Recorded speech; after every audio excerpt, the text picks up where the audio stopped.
So, hello everyone. I'm Kenta Chibigong Pusilo from BSN 11D, and I will be reporting about parasitic worm named Trematodes. So, Trematodes or Flukes. So, to start, objectives enable for us to know anything about trematodes, also to know how trematodes affect to humankind and to other organisms. So let's move on to our introduction. So trematodes or flukes are leaf-like and hermaphroditic except schistosomes. Eggs are operculated except schistosomes.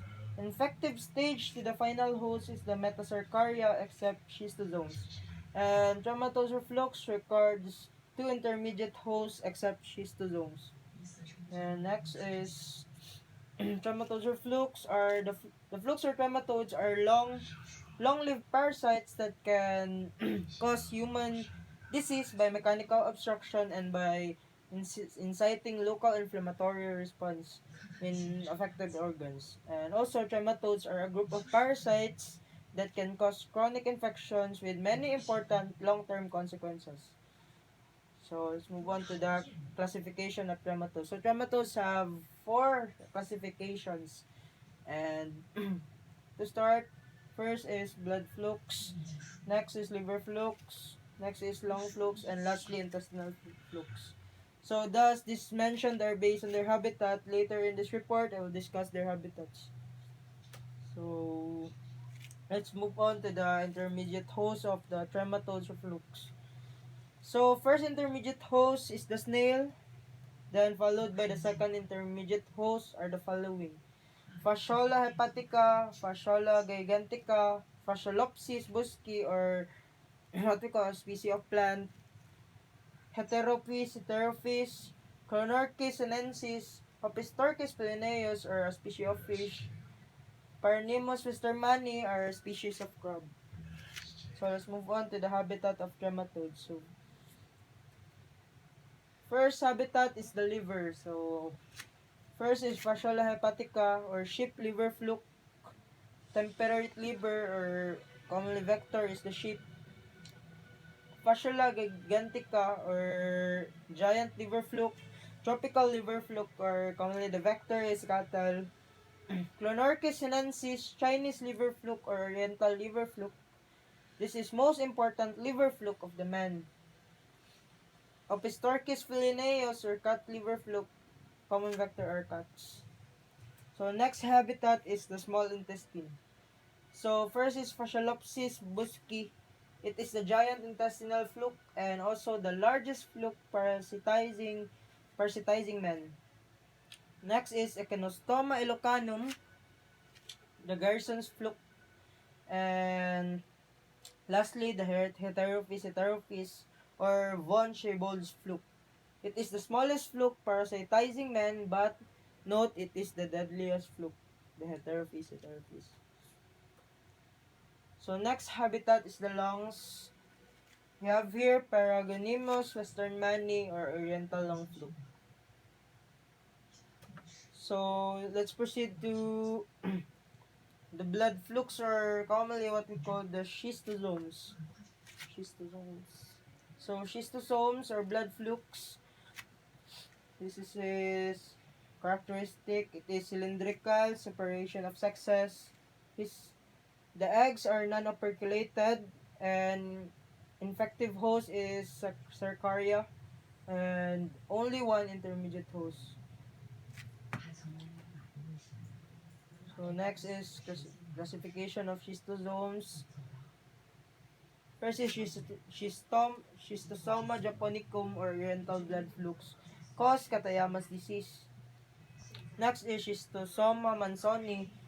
It is the smallest blood flukes. And lastly is the Schistosoma hematobium, or the vesical blood flukes, causes urinary schistomiasis. So next is habitat of the schistosomes. So Schistosoma japonicum, it is located at the superior mesenteric vein in the small intestines. Next is Schistosoma mansoni. It is located at the mesenteric veins in the colon and rectum. And lastly, the Schistosoma hematobium. It is located at our urinary veins. So next is schistosomes or schistosomes intermediate host. So Schistosoma japonicum, Oncomelon quadrasi. Uh, it is a species of just like snails. Schistosoma mansoni or Bayomphalaria australarbis tropicorbis, also a species of snail. Schistosoma hematobium bulinus, Bayomphalaria and Physopsis, also a species of snail. So diagnosis, prognosis Westermanni, Paragonimus westermanni, sputum or stool exam for characteristic of eggs, and schistosomes or commoval precipitin test or COP, demonstration of eggs in feces, rectal liver biopsies, urine test for schistosoma hematobium, FOS and Melanese egg hatching mix. Next is Trematoda infection and on how it affects the humans and other organisms. So, trematode infection background. So, trematode infections occur worldwide.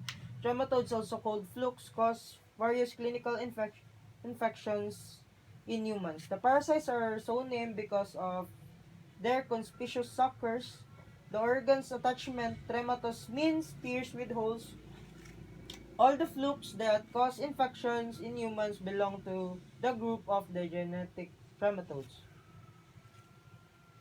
So, trematode infections such as schistomiasis have emerged as important tropical infections. An estimated of 200 million people in the tropical belts of the world may have schistosomal infection. So, this makes schistosoma infection the second most prevalent tropical infectious disease in areas such as Sub-Saharan Africa after malaria. The second after malaria.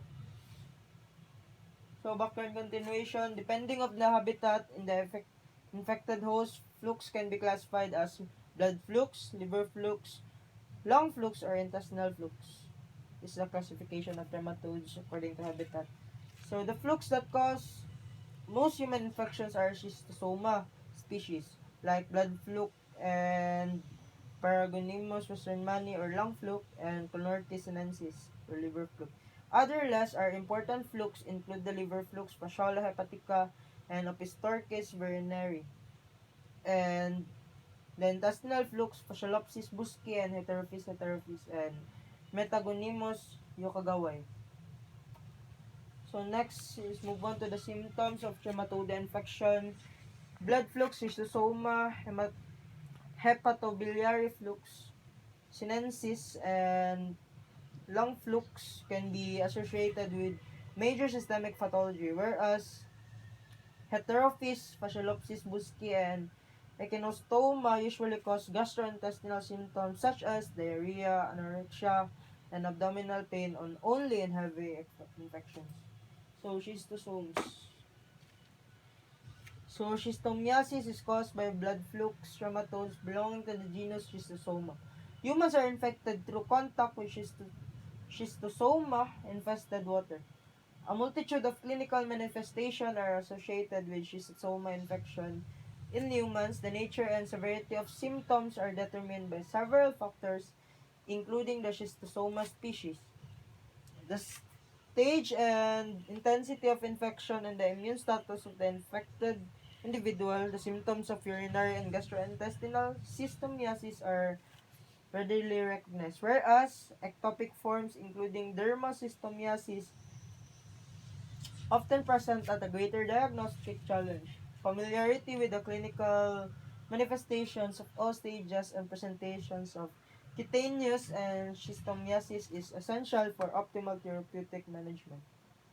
So let's move on to the Trematoda infection here in the Philippines. So, Trematoda infection in Philippines. So, schistomiasis is a waterborne and trematode infection that is endemic in 76 countries. 46 of which are in Africa. About 207 million people are infected, with 120 million people showing symptoms and 20 million severely ill. In the Philippines, the disease is endemic in 28 out of 81 provinces distributed in the 12 regions with a total population of 12 million exposed to the disease. The infection affects almost the whole of the Mindanao region, the eastern part of the Visayas, and a few provinces of Luzon. Parasitological survey and statistical analysis. Catocot stick smear examination was used in diagnosing schistosoma japonicum and detecting the presence of eggs and other parasites. Two stool samples collected on two separate days were processed from each individual included in the sample. Aside from schistosome, egg soil transmitted individual included the sample. Aside from schistosome, egg soil transmitted and helminths, Ascaris lumbricoids, hookworm, and trichoya, and foodborne trematodes such as heterophids, taenia, Paragonimus westermani, and echinotomes were recorded in the survey. Both soil-transmitted and helminths and foodborne trematode infections are widespread in Southeast Asia. So, trematode infection in Philippines. 8 provinces were covered in the survey, including the National Capital Region.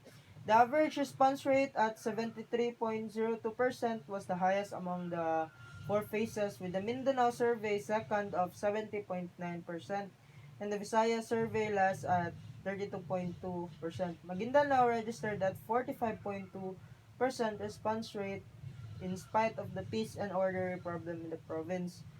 7 helmintic infections were reported in Luzon and Mindanao, namely schistomiasis, ascariasis, trichoriasis, hookworm infection, heterophidiasis, taeniasis, and paragonimiasis. So, Trematoda infection treatment. Persequental treatment on Trematoda infection. The pyrazino isoquinoline derivative, or PZQ, was developed by Bayer in the 1970s, shown to be active against parasitic flatworms. So, including schistosomes, remarkably, treatment and control of schistomiasis have relied only on this drug over 40 years.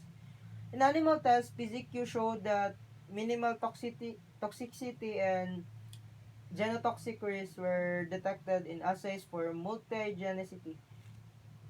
The few observations have suggested accumulation of potential mutagenic metabolites may have been abnormalities among otherwise overwhelming evidence indicating that PZQ1 is a safe drug.